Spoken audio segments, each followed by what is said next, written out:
But the first order of business is the Golden State Warriors and the one and only Steph Curry.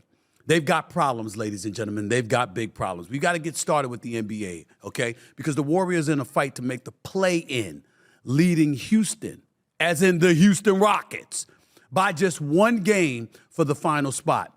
The Rockets, in case y'all have missed it, have won 8 straight games.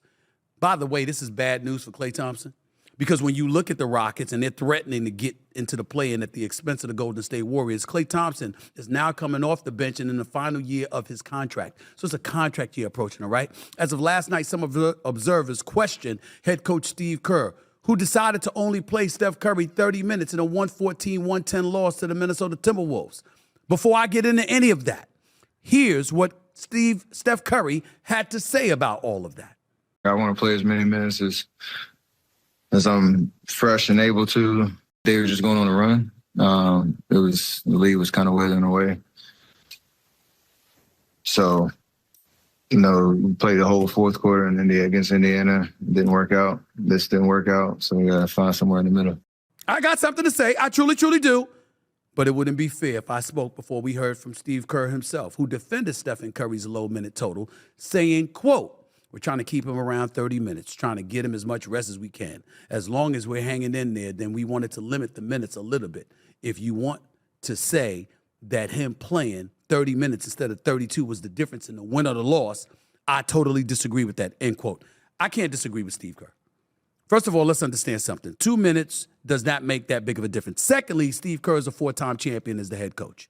He's guided them to six title appearances in 8 years. The man is a hell of a coach. He's one of the top 5 coaches in the history of basketball. I'm not going to get on him about that, but what I will say is this. Desperate times are desperate measures. And let me be very, very clear about what I'm about to say. The dynasty is over. Change is coming. There's no way that Joe Lacob, the owner, Peter Guber, the owner for the Golden State Warriors, is going to sit here and tolerate what we've been witnessing this year. They're a mediocre team. They're a mediocre team, and they're not in Big D like everybody wants to say when I'm talking about the Dallas Cowboys. Mediocre team in Big D. No. They ain't Golden State.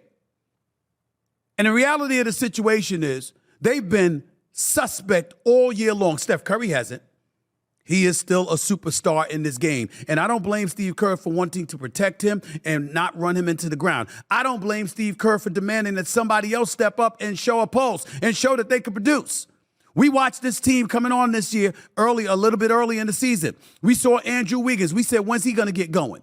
We saw Klay Thompson. He was shooting a career low 41% from the field, 37% from three-point range, which, by the way, are numbers that most teams would want from a wing player, considering how some of these brothers simply can't shoot.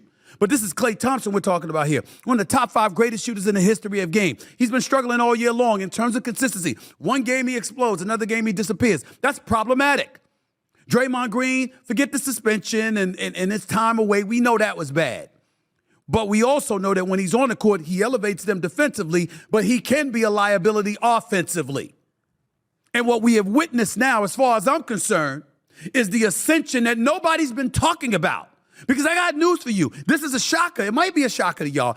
I don't give a damn right now about the Golden State Warriors. I care about Steph Curry because he's the greatest shooter God ever created. I care about Steph Curry because he's a superstar in this league. And we all know that when that brother's on the basketball court, he's a box office attraction. He makes big things happen. And who knows what he could do in a play-in tournament with a one game on the line for the season and a playoff series. We know what Steph Curry can do. He's a 4-time champion.